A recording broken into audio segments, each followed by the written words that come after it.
Being alone is one of the cruelest tests of modern life, not because of the absence of others, but because of the inevitable presence of oneself. When silence takes the place of daily noise, when there's no one around to distract or validate us, something profound emerges, a discomfort, a feeling of emptiness that can no longer be ignored. Have you ever felt this? That moment when your phone is far away, when the house is empty, when night falls and there's nothing left to distract you. And then, like a wave that grows slowly, comes that restlessness, that inexplicable urge to look for anything, a series, a call, a social network, anything that can fill the silence. But what if the problem wasn't loneliness itself? What if the real terror wasn't, but finally having to confront who you really are without filters, without masks, without distractions? Why does silence hurt? The truth is that loneliness reveals what we spend our lives trying to hide, the distance between who we are and who we should be. And it's precisely in this space that anguish resides. It's not the lack of company that destroys us, but the lack of connection with ourselves. Think about the moments when silence becomes It's not just the absence of sound. It's the emergence of an inner voice that begins to ask questions you've avoided for years. Is this really what I want? Why do I keep repeating the same patterns? Am I living the life I truly chose? Or just following expectations? Silence reveals the contradictions we carry, between our aspirations and our actions, between our declared values and our daily choices, between who we intend to be and who we are in moments of truth. The discomfort of loneliness is the echo of this inner dissonance. You notice this when you finally lie down at night, after a whole day of activity, and feel that inexplicable restlessness, or when you plan a weekend alone and feel growing anxiety as the date approaches, or when, in the middle of a busy routine, you suddenly find yourself alone and feel an emptiness that seems bottomless. This emptiness isn't an absence, it's a presence. It's the space between your social masks and your authentic self, crying out for recognition. It's the abyss between the life you've built and the life your deepest being yearns for. It's the silent scream of a part of you that was left behind. And the more time you spend fleeing this confrontation, the greater the dissonance becomes. It's like an instrument that, each day, becomes a little more out of tune, until the mere attempt to play produces an unbearable sound. Kierkegaard's vision. Søren Kierkegaard, one of the greatest divers into the human soul of the 19th century, saw this anguish as the symptom of an existence that has not yet found its truth. For him, the despair we feel when we're alone is not an emotional flaw, but a spiritual alert, a call to authenticity. In his work, The Sickness Unto Death, Kierkegaard describes this state as the mortal illness, not because it kills the body, but because it paralyzes the soul. According to him, fleeing this discomfort is like ignoring a high fever. You can mask the symptom, but the disease continues to deepen. Kierkegaard was revolutionary in suggesting that despair is not just an emotional state, but an existential condition. He identified 3 forms of this despair: not wanting to be oneself, desperately wanting to be another, or not recognizing that one has a self. In all these forms, the root is the same: a flight from the responsibility of becoming who we really are. The greatest danger, he wrote, is that of losing oneself, and the best method to avoid this danger is to risk oneself. Kierkegaard proposes something radical to us, that the pain of loneliness should not be something to be medicated or distracted, but faced as a portal to a more authentic existence. Kierkegaard tells us something deeply counterintuitive. Anguish is not your enemy, but a messenger. It's trying to awaken you to a truer life, more aligned with who. When silence hurts, it's because there are internal truths waiting to be recognized. And maybe that's why we run so desperately to noise, to distraction, to anything that can muffle this inner call. Because deep down, we know that responding to it will require change. It will require courage. It will require that we abandon the comfort of the illusions we've created about ourselves. Carl Jung's vision. This flight from oneself echoes what the Swiss psychologist Carl Jung called confronting the shadow. The shadow, for Jung, is the part of ourselves that we repress and deny, our fears, frustrations, and unacceptable desires. The silence of solitude forces us to look at this shadow, and most of us prefer to flee to any distraction rather than face what we hide in the darkness of our own psyche. Jung observed that many modern neuroses arise not from external traumas, but from the refusal to recognize parts of ourselves that we consider unacceptable. Until you make the unconscious conscious, it will direct your life, and you will call it fate, he stated. When we're alone, without the distractions of the external world, the shadow finds space to emerge. Those thoughts we normally suppress, those emotions we consider negative or inadequate, those aspects of our personality that don't fit the image we want to project, all this begins to surface in silence. It's as if, in solitude, a door opened to a basement we've kept locked for years.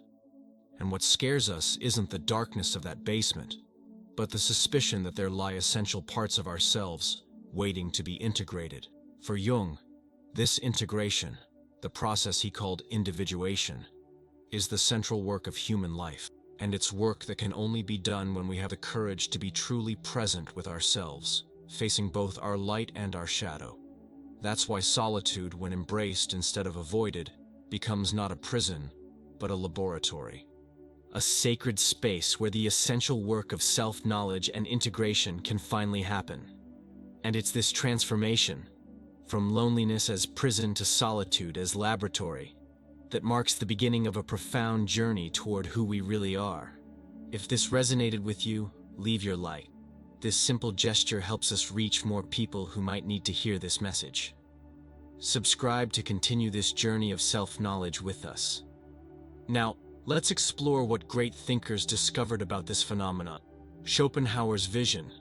But what if, instead of fleeing from loneliness, we learn to see it as a door?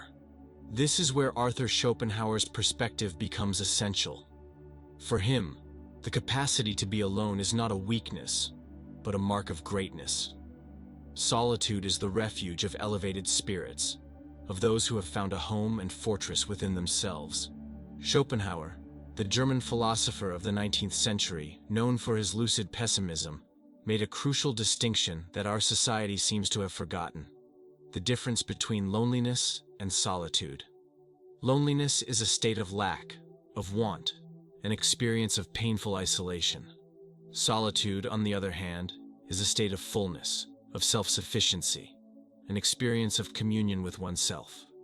In his work, Aphorisms on the Wisdom of Life, Schopenhauer wrote, "An intelligent person in complete solitude has excellent entertainment in their own thoughts and fantasies, while no amount of diversion or company can protect a fool."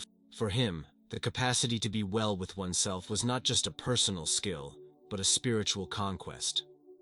Schopenhauer went even further in stating that solitude is the destiny of all exceptional minds, not as a curse, but as a natural consequence of developing a rich inner life. According to him, whoever has learned to fully inhabit their own is never truly alone, for they have found the most valuable company possible, that of themselves. This vision is radically contrasting with our current culture, which treats loneliness as a disease and constant connectivity as health. Schopenhauer invites us to invert this equation. What if the true disease were our inability to be alone? What if our dependence on external validation and distraction were the symptom of a profound inner poverty? Solitude, in the Schopenhauerian view, is not just a state to be tolerated, but a fortress to be built. It's an internal space so rich, so vast, and so complete that it becomes not just a refuge from life's storms, but a privileged observatory from which we can contemplate the world with clarity and serenity. Think of the great creators and thinkers of history: Mozart composing in silence, Einstein walking alone for hours, Emily Dickinson in her creating poetry that would last centuries. They weren't people who fled from loneliness. They were masters of solitude. They had transformed isolation from prison to studio, from exile to kingdom. This is the metamorphosis that Schopenhauer invites us to realize. Transform the pain of loneliness into the power of solitude. Convert emptiness into space, absence into presence, silence into inner music. But to achieve this transformation, we first need to understand what prevents us from realizing it. We need to examine the walls we've built not to protect our solitude, but to flee from it. And then, when the pain of loneliness becomes too intense, your brain activates a final defense mechanism. You start convincing yourself that this separation is, in fact, a form of superiority. I don't connect with people because they can't keep up with my reasoning. I don't have many friends because people today are superficial. It's a brilliant psychological inversion, and it's also a prison, because this arrogance isn't genuine. It's a shield your ego raises to protect you from the most painful truth, that you feel profoundly disconnected. This is one of the most sophisticated strategies of the human mind to deal with pain. Transform a wound into a medal. What begins as authentic suffering, the feeling of disconnection, of not belonging, gradually crystallizes into a proud identity, that of the superior individual, the misunderstood, the one who is beyond common needs for connection. Nietzsche, who was deeply influenced by Schopenhauer, called this resentment, a process by which values are psychologically inverted to protect the ego. What is originally perceived as a failure or lack, the inability to connect, is reinterpreted as a virtue or choice, being above the need for connection. This mechanism is seductive precisely because it works, at least temporarily. Converting the pain of rejection into a sense of superiority offers immediate relief. It's easier to think they don't deserve me than to confront the possibility that maybe it's you who is closing yourself off to genuine connections out of fear of the vulnerability they require. You can observe this mechanism operating in various areas. The intellectual who treats emotional relationships as trivial distractions from their important work, when they actually fear emotional intimacy. The person who constantly criticizes the superficiality of everyday conversations, but never risks sharing their own depths. The individual who takes pride in not needing anyone, transforming a wound of abandonment into an identity of self-sufficiency. The lone wolf, who secretly yearns for a pack, but fears rejection too much to admit this desire. The problem isn't just that this defensive arrogance pushes other people, creating a vicious cycle of isolation. The deeper problem is that it also distances you from yourself.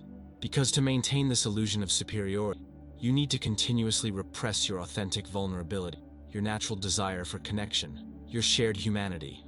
Worse still, the more time you spend in this fortress of arrogance, the harder it becomes to admit it was built on a deception.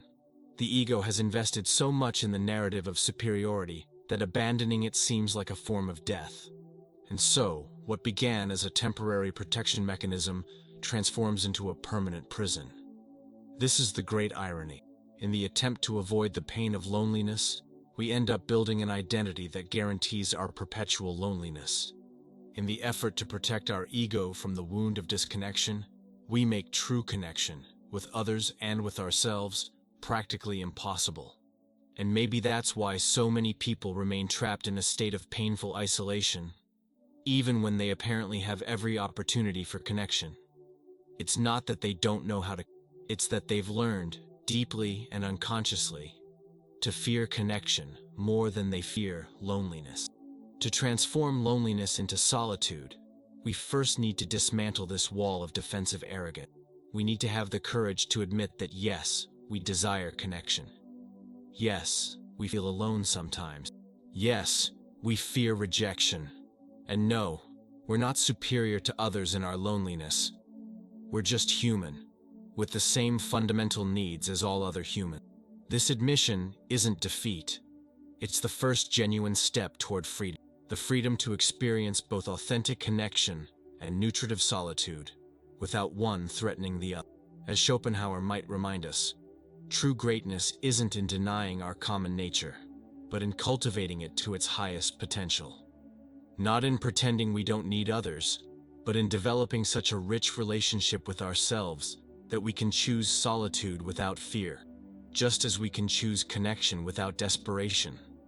True freedom begins when you stop running, when you have the courage to stay, when you look at yourself not with judgment, but with curiosity. This is the turning point, the moment when you decide you will no longer live as a fugitive from yourself. This decision is perhaps one of the most difficult because stopping running means confronting everything you've been running from, the unfaced fears, the unadmitted truths, the parts of yourself that have been denied or repressed. It means looking at the void and allowing yourself to feel it completely, without anesthesia. Think of this moment like a shipwrecked survivor who finally decides to stop swimming against the current. There's an instant of pure terror, the fear of drowning, of being swallowed by the ocean.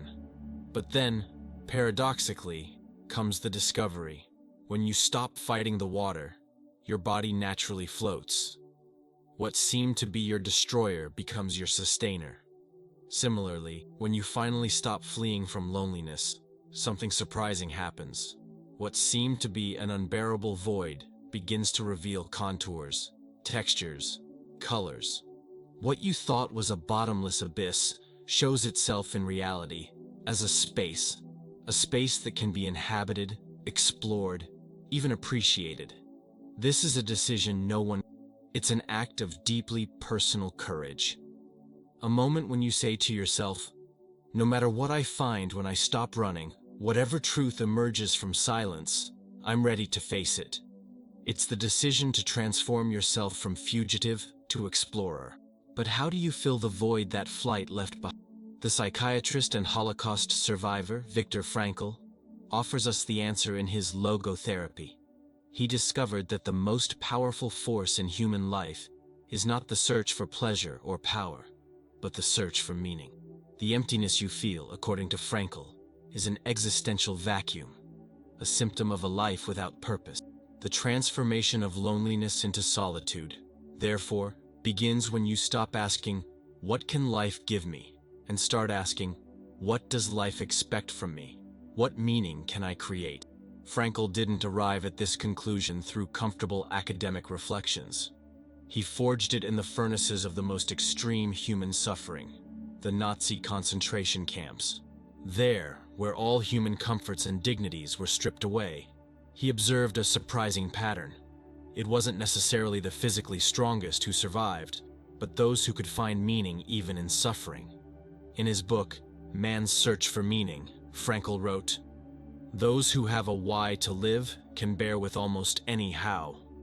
This phrase, borrowed from Nietzsche, became the heart of logotherapy. Therapy through. What does this have to do with our journey from loneliness to solitude? Everything. Because what makes loneliness unbearable is not the absence of other people, but the absence of meaning. It's the feeling that we're alone in an indifferent universe, without purpose, without direction. Frankl identified three main sources of meaning: creating something or accomplishing a work, experiencing something or meeting someone. The attitude we take toward inevitable suffering. When we're constantly fleeing from loneliness, we lose access to all these sources. We don't have the inner space necessary to create something meaningful. Our experiences and encounters become superficial because we're not truly present. And our attitude towards suffering becomes one of denial and avoidance instead of transformation. Solitude, on the other hand, is the fertile ground where meaning can grow. It's in attentive silence that we begin to hear the call of what Frankl would call our personal task. That unique purpose that only we can, with our singular combination of talents, experiences, and perspectives. When we find this meaning, or better, when we create it, the existential vacuum begins to fill. Loneliness doesn't magically disappear, but it transforms. From a prison, it becomes a studio. From a desert, it becomes a garden. Practical process: acceptance, immersion, and reconstruction. But how do we concretely travel this path from loneliness to solitude? How do we transform painful emptiness into creative space? There are three essential stages in this journey. First, acceptance of the void. Begin by recognizing and fully accepting your current experience of loneliness. Without judging, without trying to change it immediately, without seeking a quick exit, Simply observe the emptiness, the restlessness, the discomfort, with the curiosity of a scientist, not with the judgment of a critic. This acceptance is not resignation. It's the lucid recognition of your starting point. As Zen philosopher Alan Watts would say, you can't swim to a new shore until you admit you've left the old. Practically, this means creating daily moments of conscious confrontation with loneliness. Turn off distractions. Sit with silence. Allow yourself to fully feel any emotion that arises, without trying to fix it or escape from it. Note your observations without judgment. Today, in silence, I felt anxiety. My mind became restless. I felt a tightness in my chest. Second, immersion in self-listening. Once you begin to accept loneliness, the next step is to transform it into a space of deep listening. As poet Rainer Maria Rilke would say, listen to yourself, not to others, not to opinions, noises, rumors, and judgments, but to your own voice.